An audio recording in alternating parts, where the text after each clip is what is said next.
Ano sir, kamusta experience? Grabe, para kang nakaupo pagka mabilis ang takbo mo, napapasandal ka rito eh.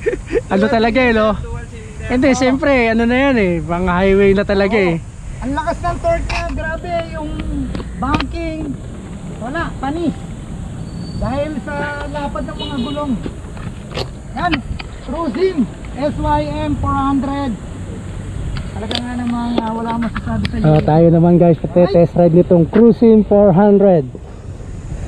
So ayan, ikutan muna natin guys. Ayan, nakita nyo, mahaba na siya sa likod oh. Ayan, Cruising 400. Alright, kita yung side mirror niya oh. May signal light na rin ata to eh. Alright, ayan, yan ang kanyang panel. Ganda ng panel, lapad. Yun oh, alam niya yung panel, para nakakotse ka ah. Lapad pala sa idea ng ano, tawag nito, visor. Although medyo mababa lang. Mababa? No? Pero malapad. Oo. Okay, let's go.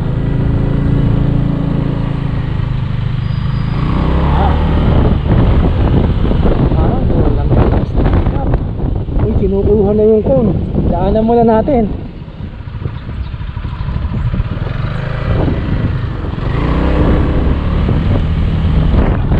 Kuya, padaan muna sa cone ha. Yan, para makuha ko yung ano, banking niya. Alright.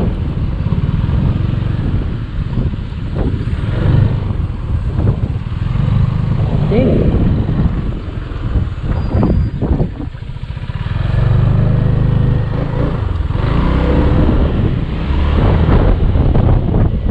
Expected talaga, ganito talaga pakiramdam ng mga 400cc na scooter. Ang ganda oh, nakakakotse oh. Very comfortable siya guys. Sarap ng upuan, kapal, para ka nakakotse talaga. Ay, side mirror niya ganyan na talaga, hindi na siya ano. Pero pwede, adjustable yan yan. Yeah, pwedeng i-adjust ganun.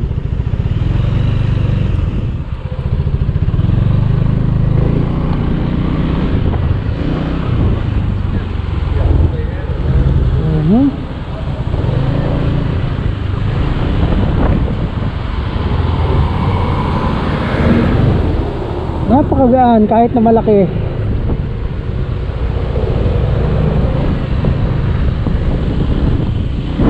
Hindi siya mahirap iliko.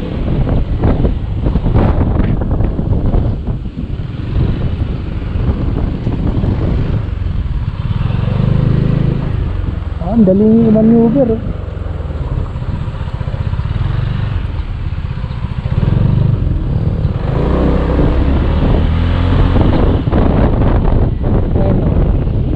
Preno.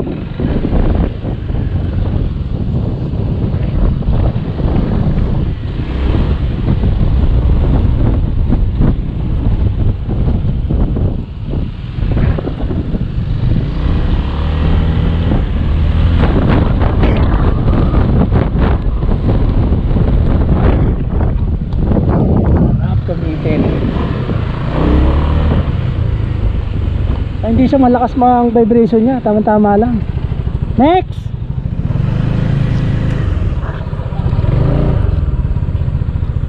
Para ka nakakotse dito.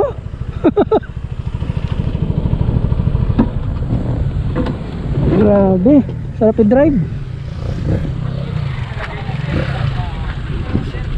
Adjust mo na lang yung ano sir ha, in-adjust ko kasi kanina eh.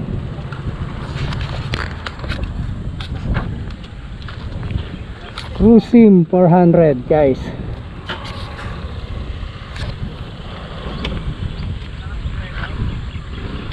Single lang pala, kala ko double. Single plate, disc plate.